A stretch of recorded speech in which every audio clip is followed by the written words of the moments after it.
Boil करने रख दिए हैं और आज मैं बना रही हूँ जी आधी मंदी। ठीक है, क्योंकि मेरे पास थोड़ा सा चिकन रखा हुआ था तो मैंने कहा फटाफट से चिकन को फ्राई करते हैं और चावलों को मंदी राइस को बनाते हैं और इन दोनों का मिलन कराते हैं और ऊपर से ड्राई फ्रूट वगैरह डाल के देसी घी डाल के मस्त खाते हैं। तो बस, और दोपहर में हम लोगों ने खाई थी जी हलीम, जो कि मेरी मदर इन लॉ की तरफ से आई थी। तो बस ये खाया था हमने दोपहर को और उसके साथ साथ राइस थे। तो बस अब काफ़ी दिल कर रहा था, वीडियो आ रही थी बार बार मंदी की मेरे यूट्यूब पर तो मैं सोचा चलो जितना भी जैसा भी चिकन रखा है ना वैसे ही बना लूँ, बट इसकी प्रॉपर रेसिपी इंशाल्लाह आप लोगों के साथ ज़रूर शेयर करूँगी। हाँ देखिए जी, राइस में मैंने डाल दिया है थोड़ा सा देसी घी, उसके ऊपर से हम डाल देंगे ड्राई फ्रूट्स। ठीक है, आपकी मर्ज़ी, आप जितने चाहें उतने ड्राई फ्रूट्स डालें, मंदी में ड्राई फ्रूट्स के बिना तो बनती नहीं है। और फिर किसी दिन आप लोगों के साथ ना इंशाल्लाह प्रॉपर मंदी की रेसिपी शेयर करूँगी। बाय। अभी बाय नहीं हो रहा, अभी हम बना ही रहे हैं। और बस चिकन सबसे ऊपर से रख देंगे, इस तरह से सारा चिकन रख देंगे। देसी घी आप ज़रूर डालिएगा, देसी घी से बहुत अच्छा फ्लेवर आता है।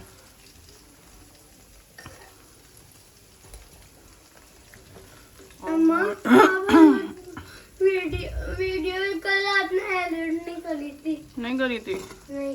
क्यों? आप पे एक लाइक पड़ा ही गया। और जी ये रह गई टंगड़ी, तो ये भी डाल अच्छी देते हैं। वीडियो बनावी ना, अच्छी बनावी पूरी करेंगे, लाइक सब्सक्राइब फॉलो करें। हाँ, के ऊपर से थोड़ा सा ऑयल डाल देंगे और जी ये छोटे छोटे से पीस अपने बच्चों के लिए निकाल लेंगे। बस इसको हम रख देंगे जी दम करने के लिए, ऑन और स्लो, अभी अच्छे से दम हो जाएगा। तो ये देखिए जी, मज़ेदार सी गर्मा गर्म चिकन मंदी जो है वो बन के हो गई रेडी। तो अभी इसे खाते हैं और बच्चों को भी खिलाते हैं।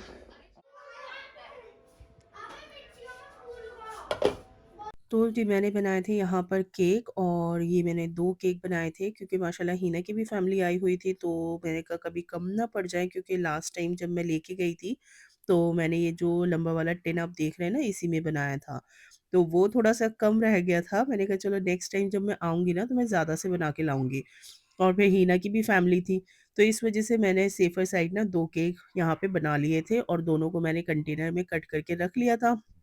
तो बस अब मैं इसे पैक करके रखूँगी और बच्चे भी रेडी हैं अम्मी के घर जाने के लिए, तो अब निकलेंगे अम्मी के घर के लिए।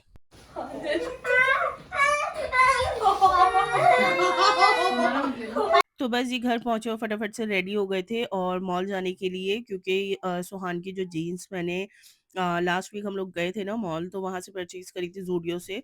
तो वहाँ पे 5 टू 6 इयर्स का ही साइज़ लिया था, बट वो पता नहीं कैसे छोटा आ गया था, तो वो एक्सचेंज करना था। तो जी गाइस, हम ज़ूडियो आए हैं, सुहान की जो जीन्स थी ना वो उसका साइज़ बहुत छोटा आया था, तो अभी वही हम लोग चेंज कराने के लिए आए हैं।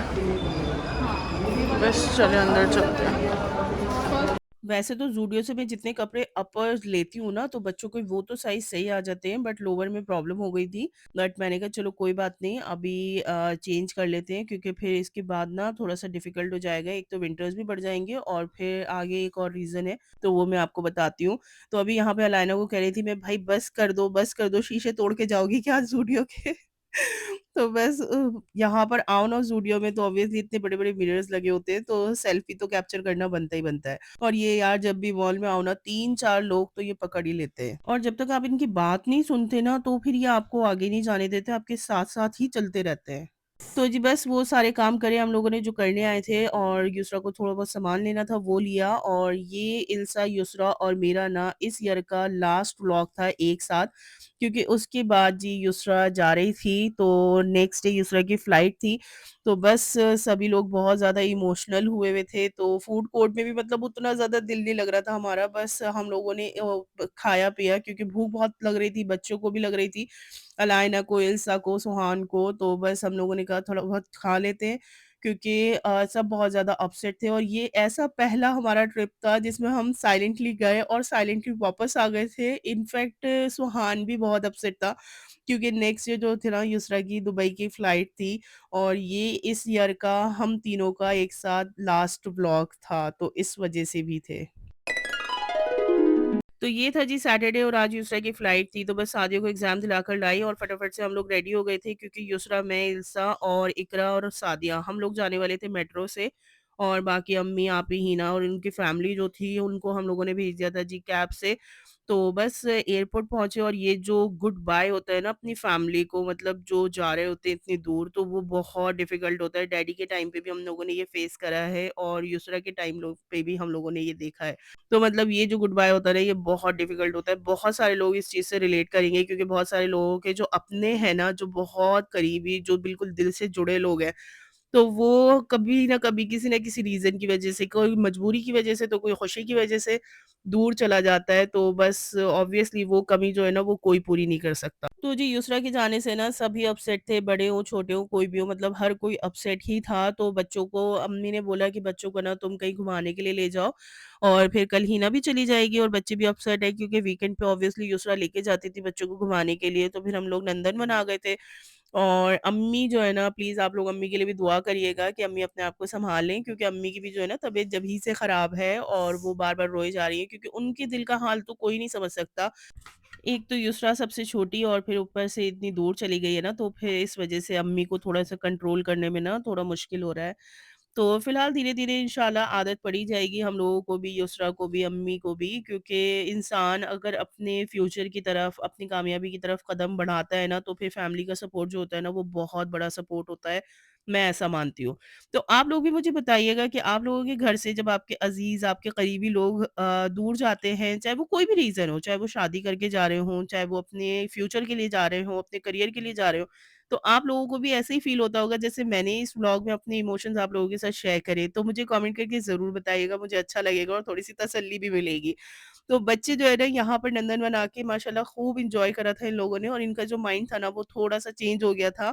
तो बस यहाँ से बच्चों को फ्री करा और फिर फ्री होते-होते भी ना शाम का टाइम हो गया था, तो बस घर पहुँचे और हिना चली गई थी अपने घर पर और इल्सा का और मेरा जो था ना पासपोर्ट ऑफ़िस में अपॉइंटमेंट था और हम लोगों का जो अपॉइंटमेंट था ना वो बिल्कुल अर्ली मॉर्निंग था, मतलब 9 बजे का अपॉइंटमेंट था, तो उन्होंने बोला था कि 15 मिनट पहले ही आप लोगों ने पासपोर्ट ऑफ़िस आ जाना है।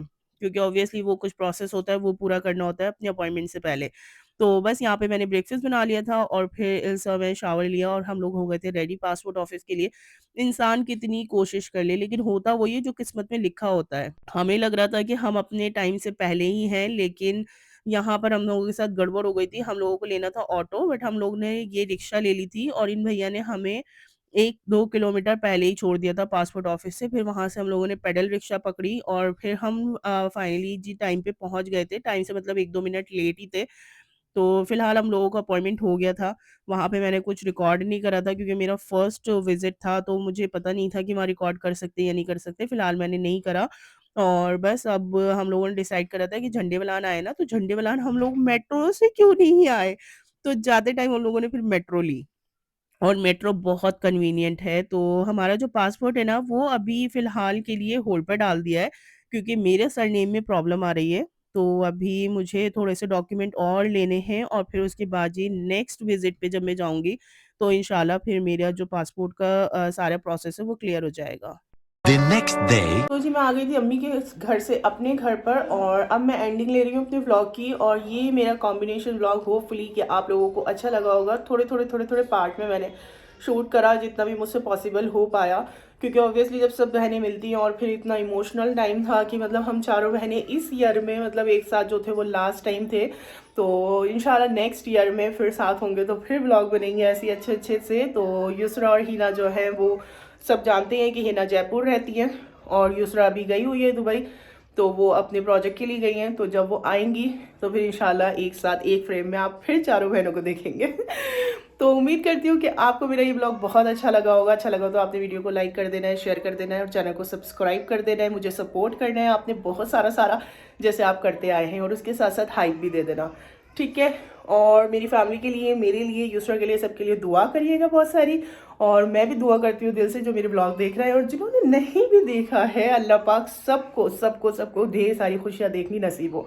तो बस अब आ जाएंगे जी हमारे रूटीन ब्लॉग्स इंशाल्लाह, क्योंकि जिस काम के लिए मैं आप लोगों से कह रही थी ना कि किसी काम में बिजी हैं, तो वो इस व्लॉग में शेयर कर ही दिया है। तो चले इंशाल्लाह नेक्स्ट वीडियो में मिलूंगी। टिल देन टेक केयर, अल्लाह हाफिज़ जी।